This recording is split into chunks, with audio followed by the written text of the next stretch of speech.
Very good evening to everybody. Welcome to this next in our live stream series. This is our in-concert session on Saturday, the 10th of April. And this is Christopher Daigan coming to you from our home in KwaZulu-Natal. These programs go out on a number of platforms, absolutely free of charge. For us, we are grateful if you are watching. We are grateful for every ticket purchased. You'll find all the details about the optional ticket purchase at our website. There's a donation page. And also thank you to all the donors and the people who've been purchasing tickets and sending monthly subscriptions through, in particular since the email went out on my last mailing list send out last week. Many people have responded that I'm hugely grateful, and it's really wonderful to have the response and to see and to hear from everyone who's watching how they are enjoying these live streams and what they mean to them.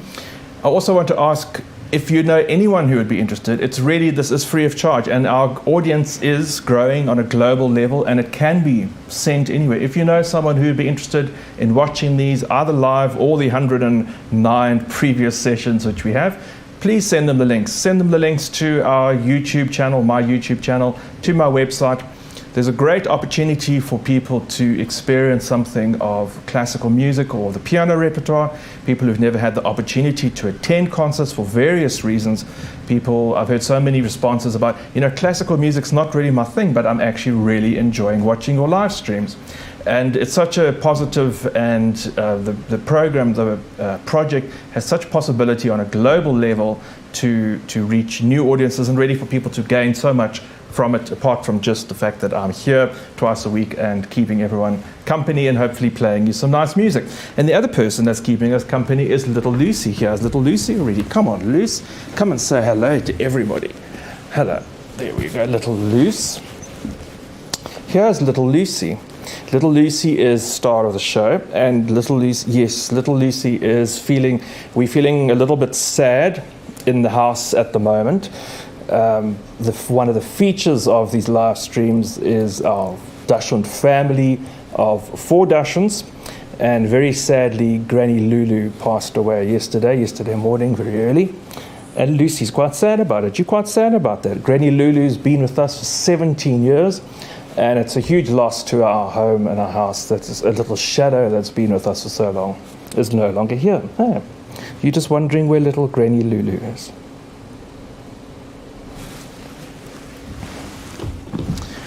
Difficult moment for everyone here.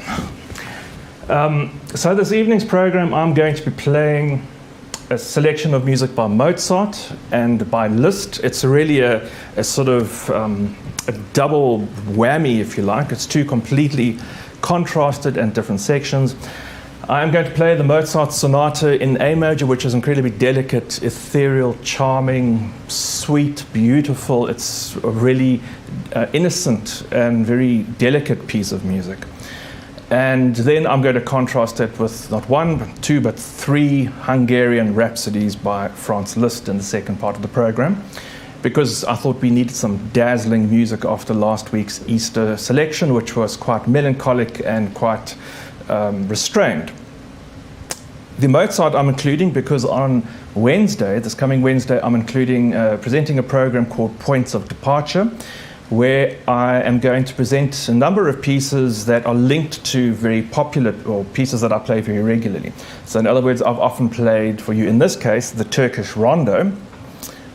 Mozart's Turkish Rondo I've played numerous times on my live streams, but this evening I'm going to actually play you the entire composition, and you'll get a context of how Mozart and why Mozart composes this piece and how it fits into a grander and fuller scheme of greater composition. So Mozart writes this piece when he was on his one of his trips to Paris, when he was really trying to further his career once again, and things weren't really going that well because he was no longer this charming young child who had conquered the stages and the hearts of many people in Europe. He was now a little bit older, and a 22-year-old, and certainly his music and his presence was not as astounding. He was a young composer of great talent, obviously, and he was trying to do everything to appeal to the local Paris taste. And it's said possibly that some of the reasons that this sonata has this very refined and delicate quality is exactly that. He's trying to change his style and trying to compose something unique that would appeal to the local audiences. So the sonata is written in 3 movements. It starts off with a theme and variations. I've played on many of my streams a piece called the Chaconne by Handel, which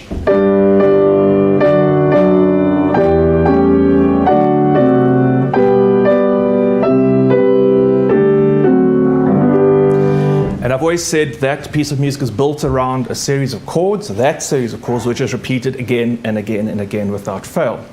Now, a theme and variations is somewhat similar. There's a pattern, there's a theme, a melody at the beginning of the piece which is established, and that is repeated. But not only the chords are repeated, the melody and the shape and the outline of the melody is repeated as well. So this is the opening theme.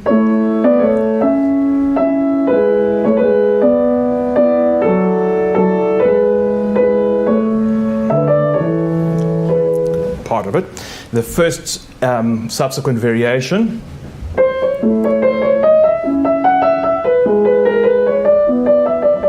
So you see that same.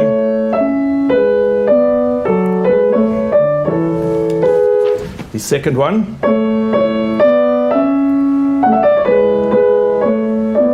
So that outline, the total structure, not only of the chords, but of the melody as well, is repeated again and again in various ways. That is the first movement. The second movement, Mozart moves onto an elegant minuet, a very graceful minuet, and a piece full of very interesting phrases. It's a very complicated little piece to play, actually. What's unusual about it is that it's in the same key of A major.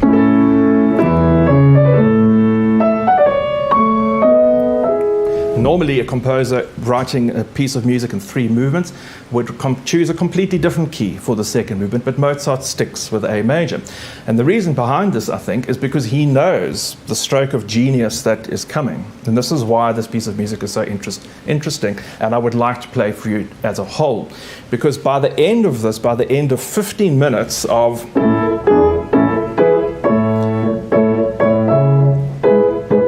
A major, A major, A major, in this graceful, elegant style of the variations and the minuet, your ear is just dying for something fresh. You're just dying to hear something exotic, something new, something in a different key. And of course, what does Mozart then bring? Serves up, dishes up, but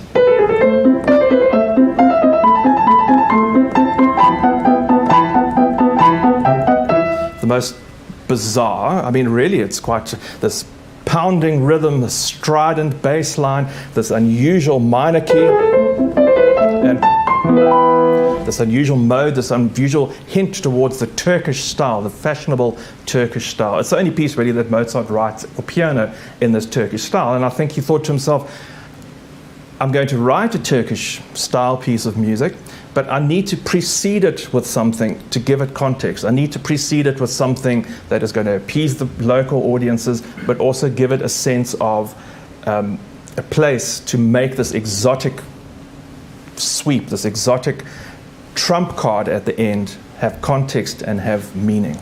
So this is the 3 movements of the sonata in A major by Wolfgang Amadeus Mozart, K331.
That was the complete sonata in A major K331 by Wolfgang Amadeus Mozart. Now, isn't that exciting? I've played that Turkish rondo, the Rondo alla Turca, on so many occasions, so many different times. And when you hear it in the context of where it came from, of what Mozart intended, as the entire composition, after all this beauty and grace and elegance, it suddenly all makes sense, because otherwise why would Mozart write this romping Turkish march?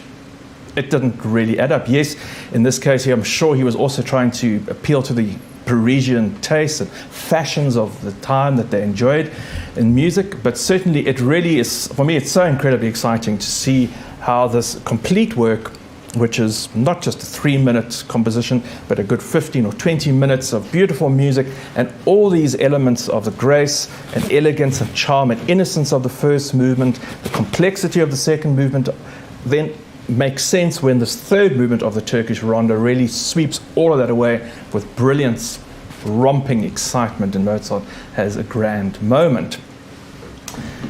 I'm going to, I must be honest, I was a bit puzzled at the end. See, good. I thought to myself, I've played this Turkish rondo from memory 1,000 times. Why am I turning the page as though I need to see the music? Because I know exactly what's there, usually. So now I am going to continue with 3 Hungarian Rhapsodies by Franz Liszt. These Hungarian Rhapsodies are usually pieces of music that a pianist will include at the end of a program as a kind of exuberant, brilliant finale to a recital. But they're actually very interesting, unusual, and unique pieces in themselves. And when you hear one after another, you hear the contrast between them. It's a bit of an ask, considering the current circumstances as well. So I'm going to try my best. These are the Rhapsodies, Hungarian Rhapsodies number 12, number 2, and number 6. Yes, Lucy, it's your favorite too. Let me pick you up. I know you like the Hungarian Rhapsodies too. The Hungarian Rhapsodies, they're very exciting. They make a lot of noise. Yes, I know. When I practice the Hungarian Rhapsodies, there's a lot of noise. It's very loud. I have to leave the room. You leave the room sometimes. Yeah. Yes, Lucy. You've had your dinner. Come off, you can go. You can sit in your little basket now.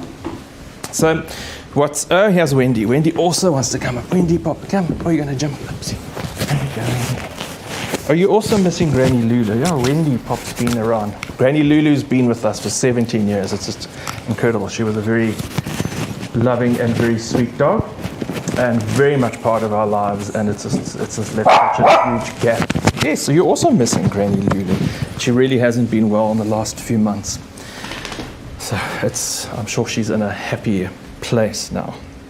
So these Hungarian Rhapsodies are titled because, in fact, they're not Hungarian and they're not really rhapsodies. First of all, the rhapsody generally refers to a piece of music which is a sort of continuous line of hills and valleys, something which is flowing and rhapsodic, freewheeling. Whereas, in fact, these Hungarian Rhapsodies, certainly the ones that I'm playing for you tonight, are actually quite sectional. They're quite organized. In particular, number 2, there's one whole section of slow and sad music, and then one whole section of crazy and fast music. In the number 6, the last one I'll play of the 3, there are 4 different sections, each very clearly defined, start and end. And in the number 12, which is the first piece that I'm playing, these sections are more blurred. There is more of a rhapsodic feel. There's more of a flow from one to another. And it's also said to be one of the more integrated of the 2, because instead of just having 2 contrasted sections, there are a number of shorter sections which lead and refer back in terms of the melodies from beginning to end. The melody here at the beginning, you'll hear right at the end again. It's sort of creates an arc from the one point to the other. And the other thing is that Liszt, Hungarian by birth, thought that he was writing down and bringing to the world and his concerts great Hungarian folk music. He heard people playing, and he was aware of musicians in the streets, and thought this great Hungarian music needs to be included in my concert. I'm going to borrow this. I'm going to take a bit of this and write it down and turn it into a grand rhapsody and call it Hungarian, because I am Hungarian. Liszt was born in Hungary, part of which is now part of Austria, but actually never spoke Hungarian and spent very little of his life, but was very proud of his heritage later on when they claimed him back as a grand superstar hero that he was. So in fact, to call Hungarian or these folk melodies, which were actually the music of the roaming gypsy people who moved all over Europe in the urban centers, it wasn't the true Hungarian music of the folk that lived in the fields and that lived in the more rural area, which is a really fascinating field, fascinating area in itself, which musicians like Bela Bartok later picked up and transcribed. Liszt called this rather sort of pop urban music Hungarian music, which was a grave mistake. As I keep saying, I'm not sure if the Hungarian people, even to this day, have really forgiven him for it. But it's nevertheless very exciting. These are very catchy melodies, they're very popular tunes. There's this constant feel of everything is incredibly sad, the world is dreadful, I am miserable, and I'm crying into my beer or my glass of wine. But then at a flick of the switch, it's like, well, things can't be that bad. Let's make the best of it. Let's change the party ourselves. And the dance slowly starts from a very slow flicker and builds into these frenetic crescendos and grand moments. Liszt really pulls out a huge number of technical virtuos of tour de forces. He really, tour de force at the plural, I'm not sure what the plural of that is. He really pulls out a number of every little trick in the book that he can create to create dazzling piano effects. And dazzling they certainly are. They're very, very difficult, and it's a very hot evening, so I'm going to work up a sweat. Yes, and you can't bark. You can't play Hungarian Rhapsodies. I'm going to play. Here we go, Luce. So, here we go. Let's see what happens. This is the Hungarian Rhapsodies number 12, number 2, and number 6 by Franz Liszt.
A 2-minute break.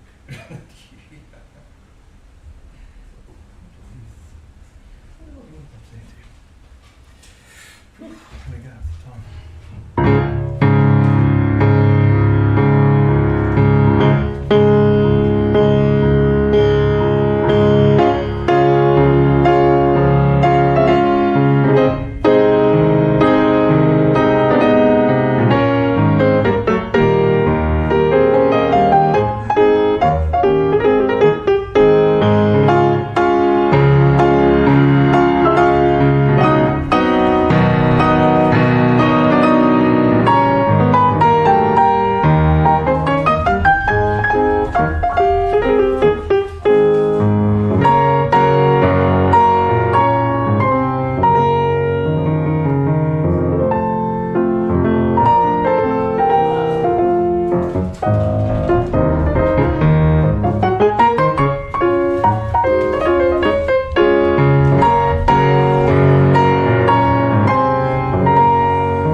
Well, that was 3 Hungarian Rhapsodies by Franz Liszt. I ended off with the Hungarian Rhapsody number 6 in D flat. Before that, the Hungarian Rhapsody number 2.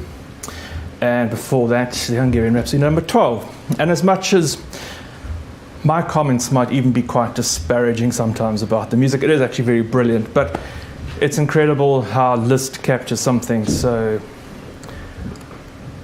quintessentially pertinent and powerful in the essence.